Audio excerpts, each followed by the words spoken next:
Nairobi croule sous le poids de sa population qui a doublé ces 20 dernières années.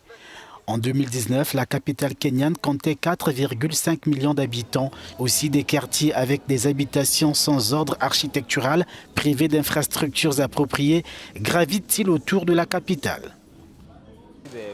Le bâtiment est assez grand et nous devons utiliser l'électricité tout au long de la journée parce que nous ne pouvons pas réussir à faire quoi que ce soit ici sans les lumières. Quand il n'y a pas d'électricité, nous choisissons d'allumer le générateur parce que c'est l'alternative immédiate que nous avons et nous ne pouvons pas utiliser les panneaux solaires parce que nous sommes à l'étroit.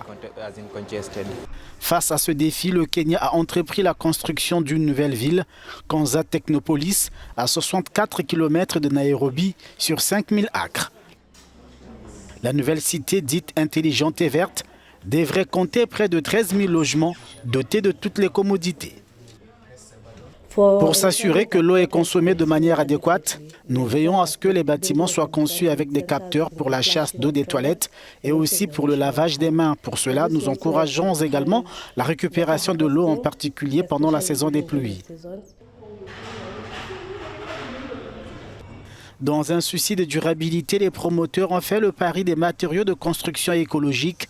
La consommation de l'énergie doit aussi être réduite au minimum. Pour garantir le caractère durable de notre approche, nous avons recours à l'utilisation d'une source simple comme le bois. Ainsi, au lieu de l'utiliser pour un seul usage, nous le réutilisons pour une autre application. Ainsi, nous n'avons pas besoin de couper des arbres supplémentaires pour d'autres applications utilisées dans cette construction. Les autres déchets générés en Konza sont triés principalement pour être recyclés. La fin du projet annoncé pour 2019 a pris du retard. Cette année, le gouvernement a alloué près de 74 millions de dollars pour le développement de cette cité.